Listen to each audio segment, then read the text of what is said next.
Assalamualaikum warahmatullahi wabarakatuh. Jamaah dimanapun berada, jangan lupa dukung dan tonton terus channel Masjid Agung At-Taqwa Kota Cani. Tonton, subscribe, like, share, and comment. Assalamualaikum warahmatullahi wabarakatuh. Alhamdulillahirrahmanirrahim. Baik jamaah maghrib yang dimuliakan oleh Allah, kita lanjutkan kajian kitab Kasyifatus Syajah Syarah Safinatun Najah, masih dalam bab Tohara, bab hadas ya. Kita baca sedikit kitabnya. Bismillahirrahmanirrahim. Wa yahrumu bil haidhi wa misluhun nifas asyratu asya' ahaduha as-shalah ay minal 'amidatil 'alimati wa la tasihhu mutlaqan ay walau ma'al jahli awin nisyani wa la yalzamuha qada'uha falau qadatha kuriha tan'aqidu naflan mutlaqan la thawaba fihi 'alal mu'tamid. Allahu a'lam.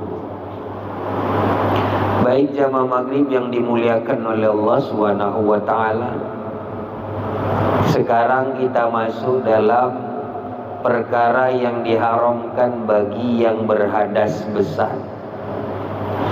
Sebelumnya sudah kita bahas yang diharamkan bagi yang berhadas kecil, berhadas pertengahan atau junub. Sekarang masuk dalam bab yang diharamkan bagi yang berhadas besar. Ini hadas besar kita jelaskan lagi. Hadas besar itu adalah haid, nifas, wiladah. Berarti ini yang diharamkan bagi yang haid, nifas, dan wiladah.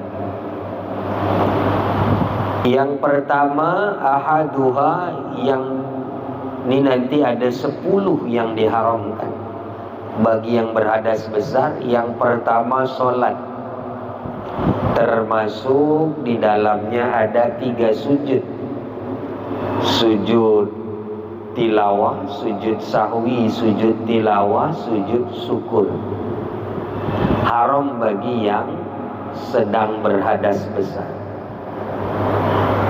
Kemudian kalau sebelumnya hadas kecil dan hadas junub masih boleh sholat menghormati waktu, kalau ini sama sekali tidak.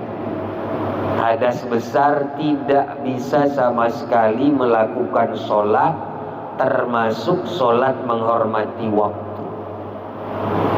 Jadi tetap tidak bisa. Ini tentang hadas besar ini berbeda dengan puasa. Kalau puasa itu dia diqadha, kalau sholat tidak diqadha. Bagi yang hadas besar, sholat tak perlu diqadha, karena dia haid nifas itu akan menyulitkan jika harus mengqadha sholat. Kalau mengqadha puasa kok tetap, karena qadha puasa setahun sekali, puasanya itu setahun sekali. Sedangkan orang haid tiap bulan.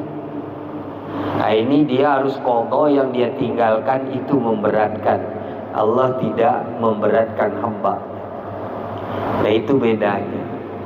Yang kedua, haram bagi yang berhadas besar juga tawaf. 3 macam tawaf haram: tawaf qudum, selamat datang; tawaf ifadah, tawaf rukun; tawaf wada', tawaf perpisahan, haram bagi yang berhadas besar. Kemudian selanjutnya yang ketiga, haram bagi yang berhadas besar mashul mushaf, yaitu menyentuh Al-Quran. Bahkan dijalankan ke dalam kitab ini dijelaskan, sekedar menyentuh saat nulis saja haram. Ada orang nulis mushaf. Kita jelaskan ulang, mushaf itu adalah ayat Al-Quran yang ditulis dengan niat dibaca dan dipelajari. Itu namanya mushaf. Ada orang lagi nulis ayat Al-Quran di kertas. Nulisnya tidak haram. Nyentuh kertas yang dia tulis tadi, walau saat nulis haram, karena tujuannya itu mushaf. Itu dia ketatnya terhadap yang berhadas besar. Menyentuh mushaf, ayat Al-Quran yang ditulis dengan niat dibaca dan dipelajari, haram. Kita ingatkan cuma satu yang tidak haram, yaitu menulis ayat Al-Quran litabaruk, untuk berkah, ngambil berkah. Itu tidak haram, bukan mushaf soalnya. Mushaf itu ditulis untuk dibaca dan dipelajari, mushaf. Kalau ditulis untuk ngambil berkah, kita ingatkan lagi, nulis Bismillahi majriha wa mursaha di kendaraan mobil, dia tidak jadi haram menyentuh mobil itu, karena dia bukan mushaf. Ayat yang ditulis untuk berkah, agar selamat dalam perjalanan dan sebagainya. Ini yang ketiga. Yang keempat, membawa hamluhu, membawa Al-Quran, membawa mushaf. Menyentuh haram, membawa haram. Baik pakai lapik atau tidak pakai lapik, tetap haram. Mau tebal segimanapun lapiknya, kalau niat membawa Al-Quran, haram. Itu bagi yang berhadas besar. Kemudian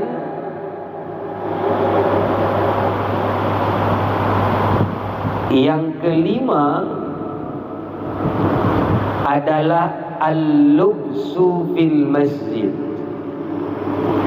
Yang kelima haram bagi orang yang berhaid, berhadas besar, berdiam di masjid.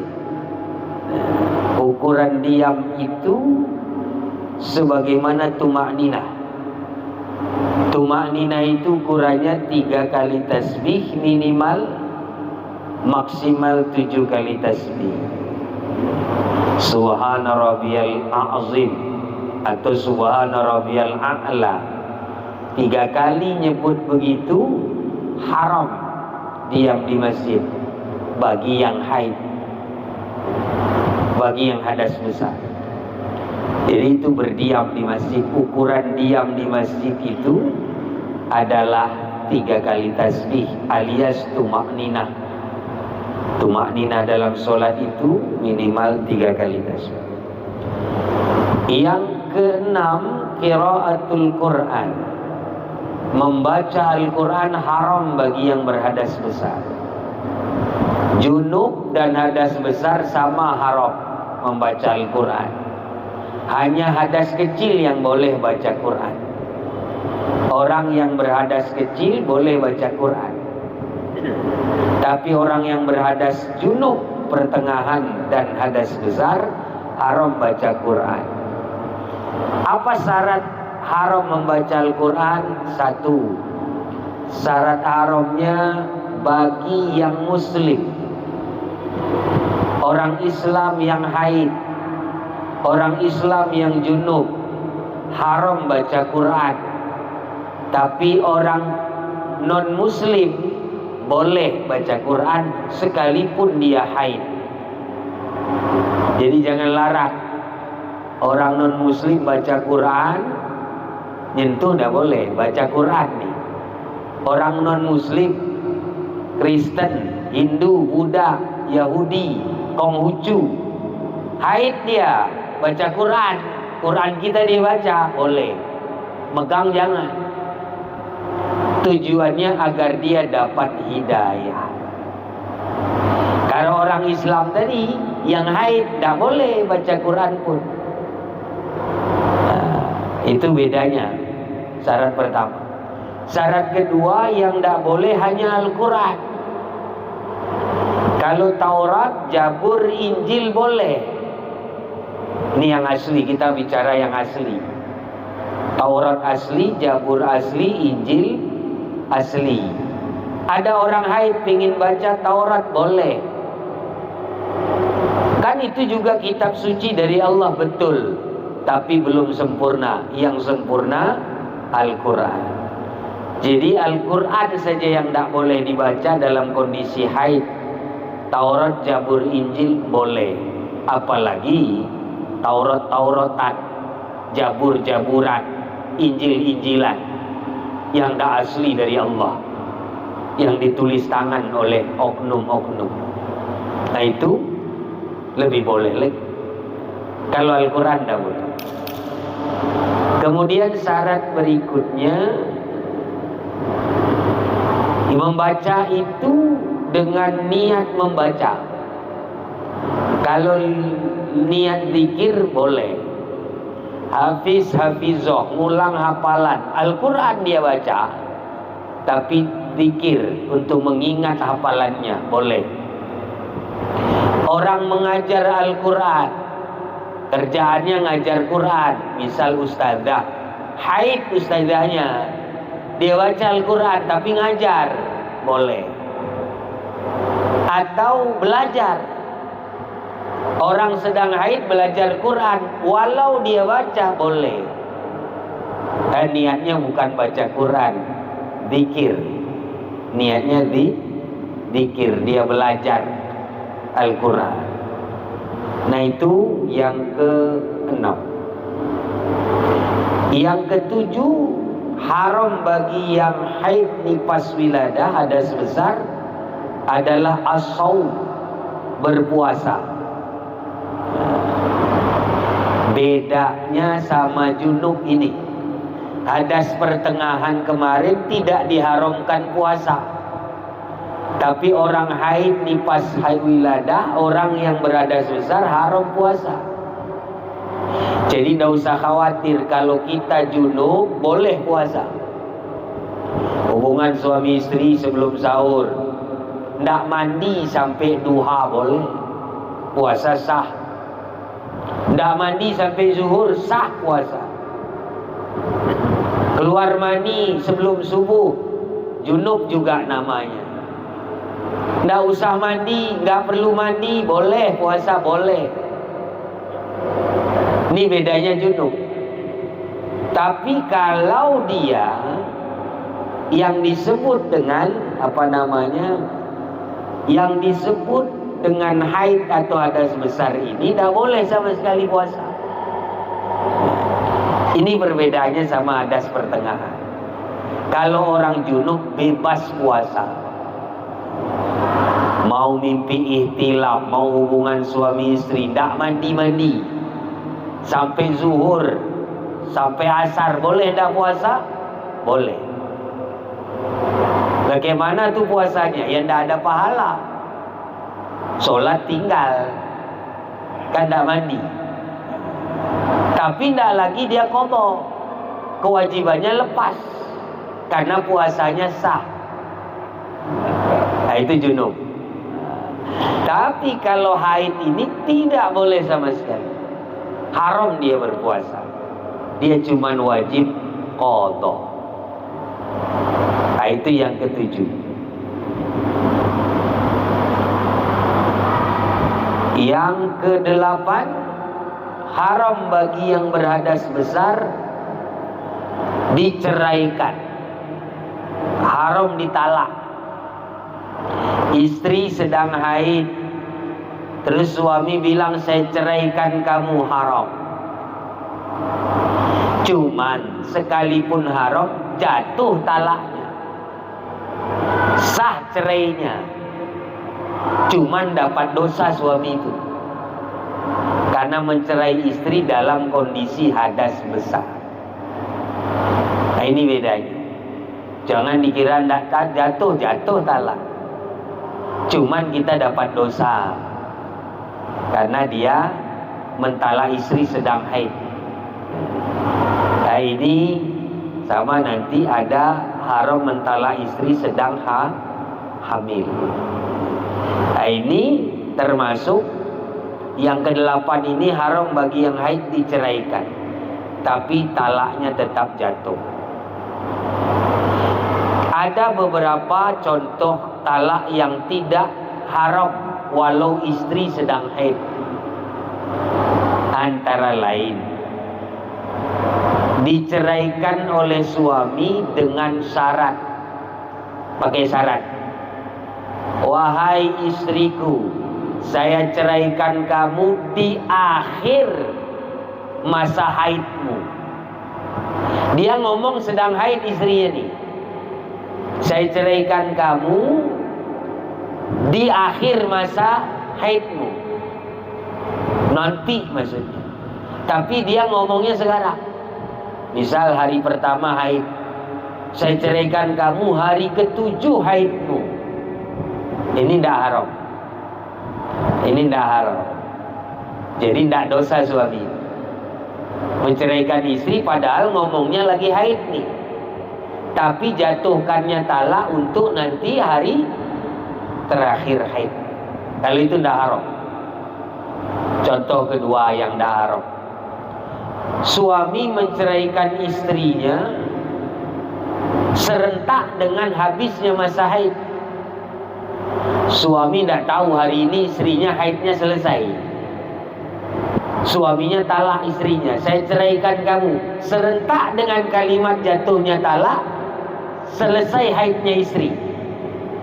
Ini tidak haram, tidak dosa suami.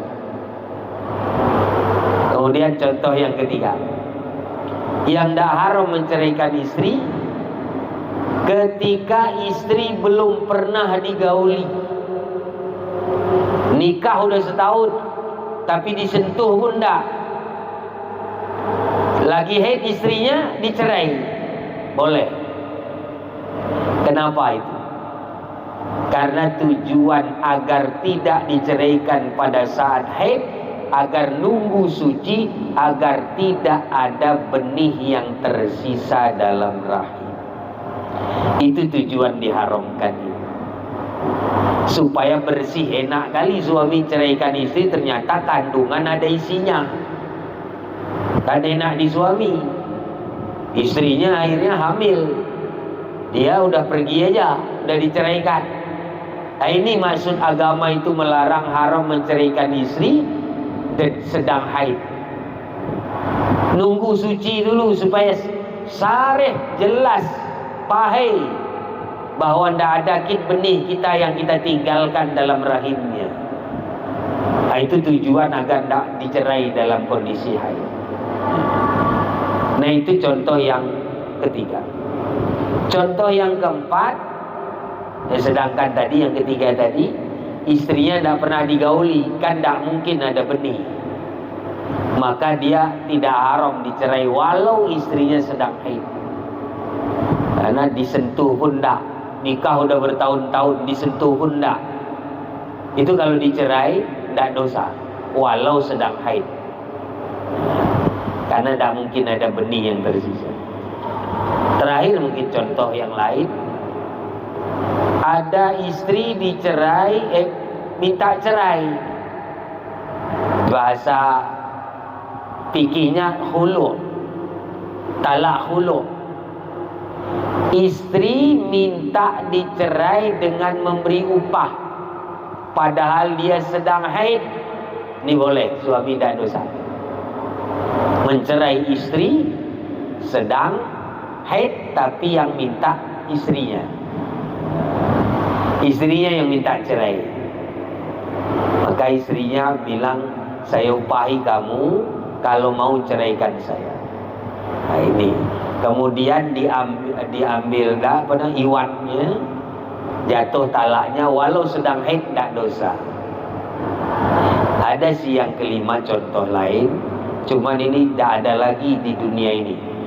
Apa itu yang kelima? Zaman dulu ada seorang budak yang dijanjikan oleh tuannya, jika suamimu menceraikan kamu, maka kamu akan kumerdekakan. Nah, kalau ini walau budak itu sedang haid, diceraikan suaminya, tidak haram. Karena dia butuh cerai itu untuk memerdekakan dirinya. Nah, kalau ini tidak haram. Cuman ala kulli hal, seluruhnya terkait tentang haram talak pada saat haid, ini cuman haram karena berdosa. Cuman perlu diingat, talaknya tetap jatuh, tetap sah walau haram. Wa kata Rasulullah SAW, salasu jidduhu jiddun wa yajluhuna jiddun hiya nikah, at-talak, war-rujur. 3 perkara yang bercandanya dianggap serius, seriusnya apalagi, yaitu nikah, talak, rujuk. Maka tidak mungkin tidak jatuh talak kondisi apapun. Marah, bercanda, senyum, ketawa, ecek-ecek, pebual, tetap dabuh talak. Tidak tergugur ini. Itu masalah talak.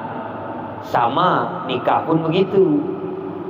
Bahkan dari meminang khitbah tidak boleh bercanda.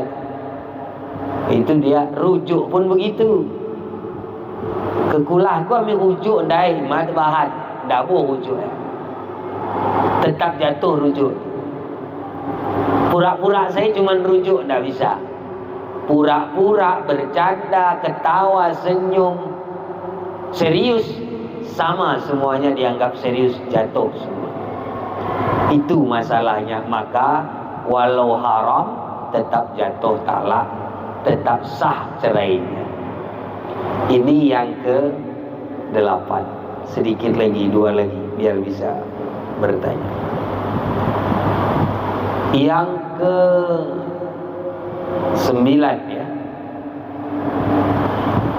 Yang ke-9 adalah lewat di dalam masjid. Yang ke-9 lewat di dalam masjid.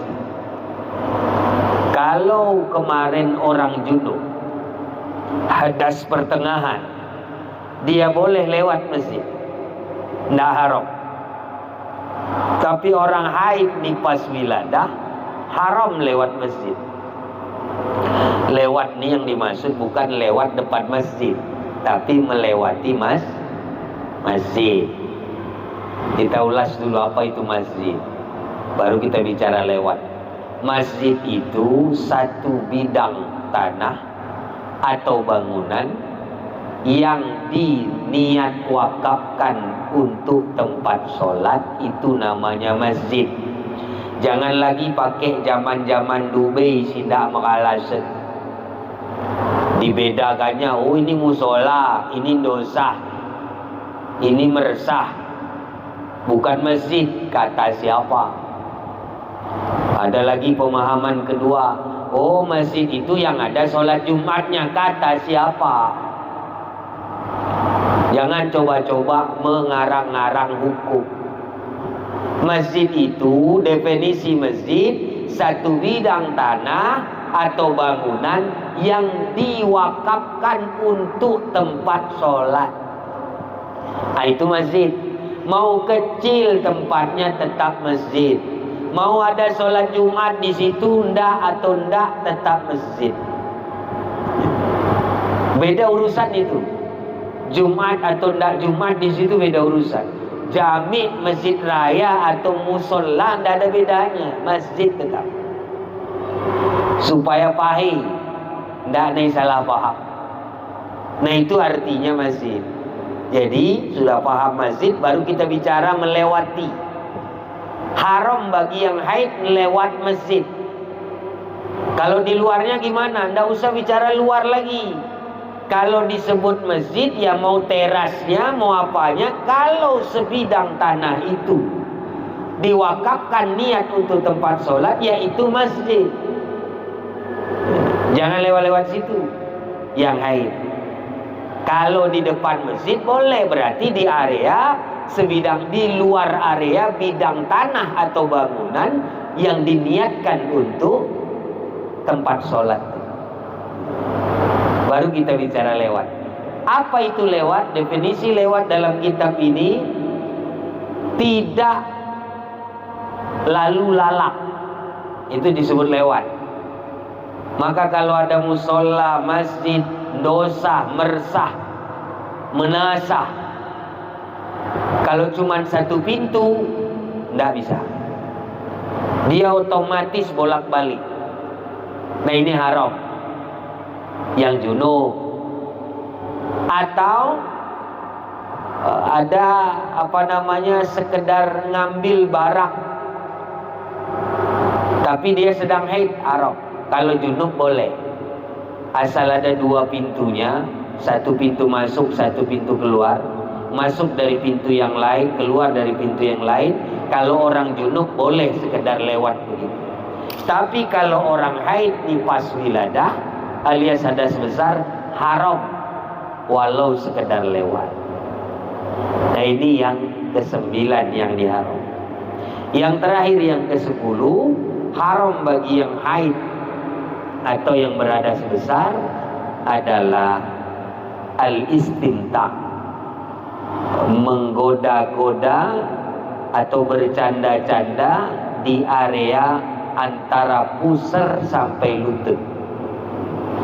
Tidak boleh dirayu-rayu, tidak boleh digoda-godain antara pusar sampai lutut. Haram. Coba lihat bahasanya.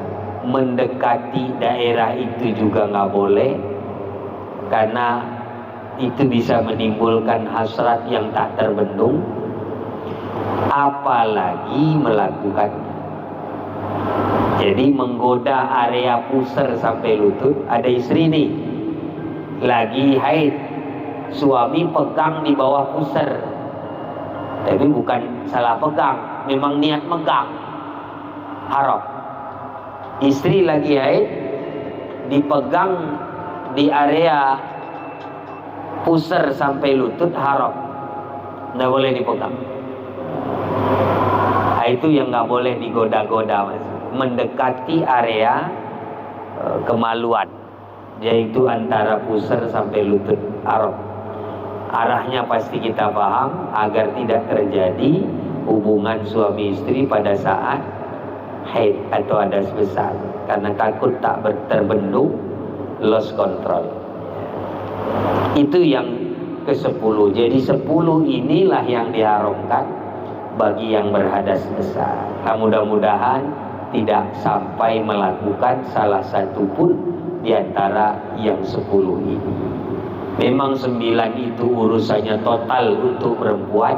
Ada yang 1 tadi terkait dengan laki-laki, yaitu mentalak. Perlu juga dipahami, kalau sedang hadas besar haram ditalak. Nah, kira-kira begitu. Kalau ada waktu tersisa boleh bertanya, silakan. Wallahu a'lam. Bapak kita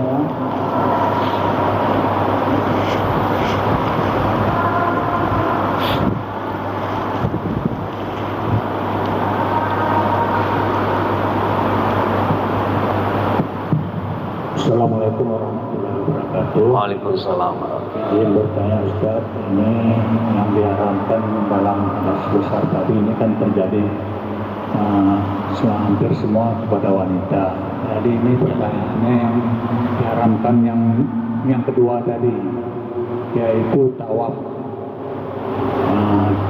Bagaimana solusinya apabila seorang perempuan itu lagi haid, kebetulan sedang melaksanakan haji, karena haji itu ada waktunya, nggak boleh beda waktu, kan begitu. Bagaimana solusi Ustaz? Karena haid itu sampai 4 hari, 5 hari, bahkan 7 hari kadang-kadang. Sementara hukum haji itu kalau sahnya haji harus tawaf di Arafah. Pas di waktu Arafah itu dia keadaan haid. Bagaimana solusinya? Berarti dia nggak jadi haji, kan begitu Ustaz? Nah, terima kasih. Bagaimana penjelasan Ustaz? Baik, yang pertama saya komentari dulu yang terakhir. Di Arafah itu tidak ada tawaf. Di Arafah itu cuman wukuf ya. Tawaf itu hanya di Masjidil Haram. Intinya kalau ada orang umroh atau haji, rangkaian salah satu rukunnya tawaf. Nah gimana ada orang haid? Ada niat kan?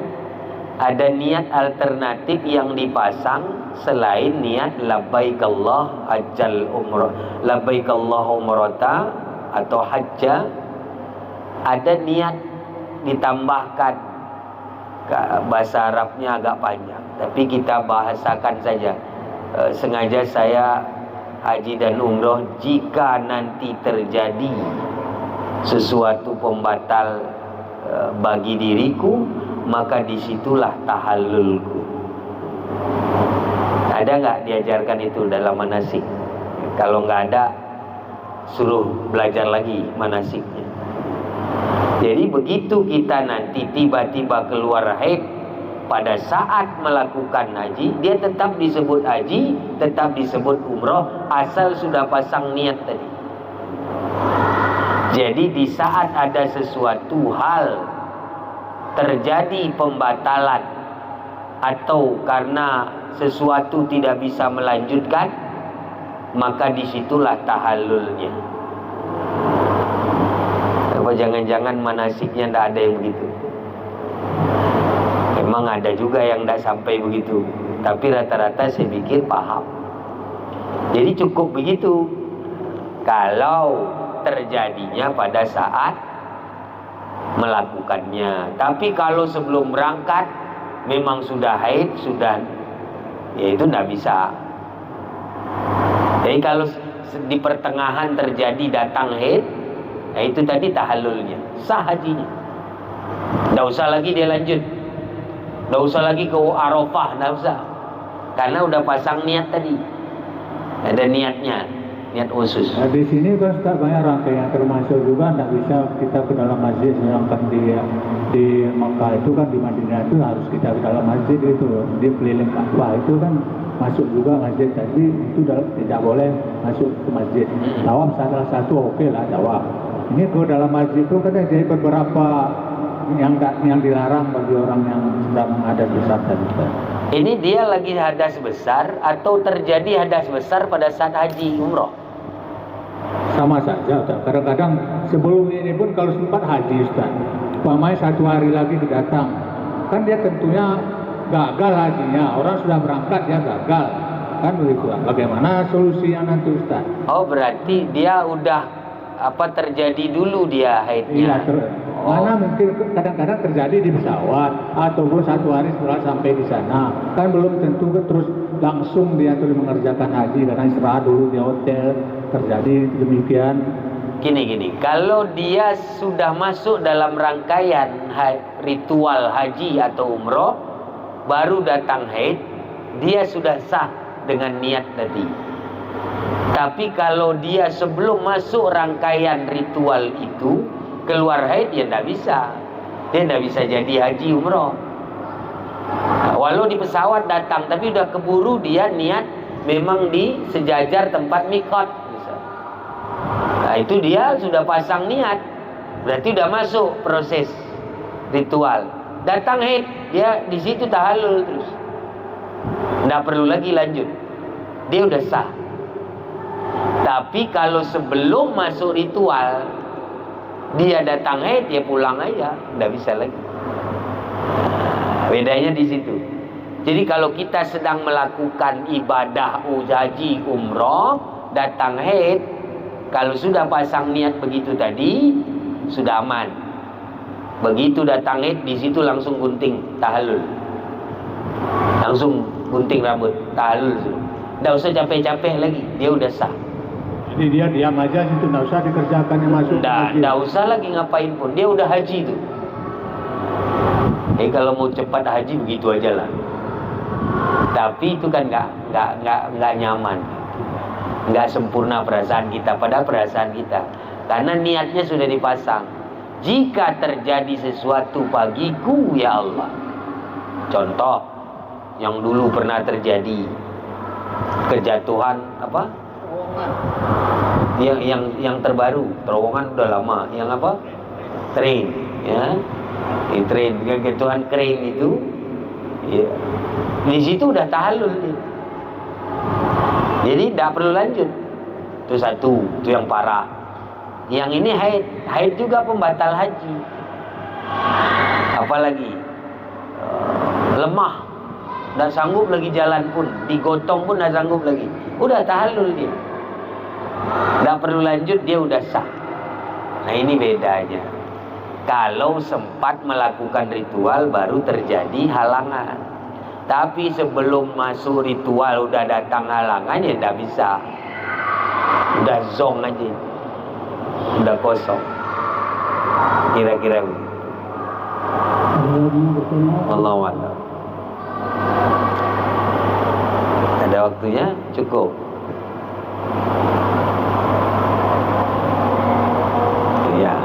Ya, udah habis waktunya ya. Kita cukupkan sementara.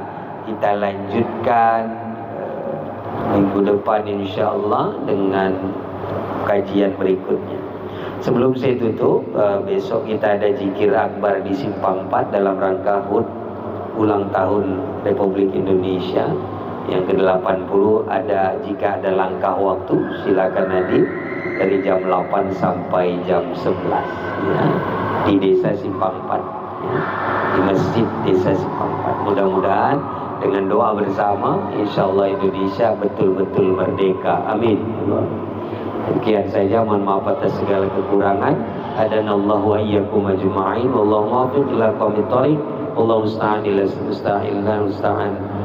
Wallahu musta'an ila sabilir rahman. Wassalamualaikum warahmatullahi wabarakatuh.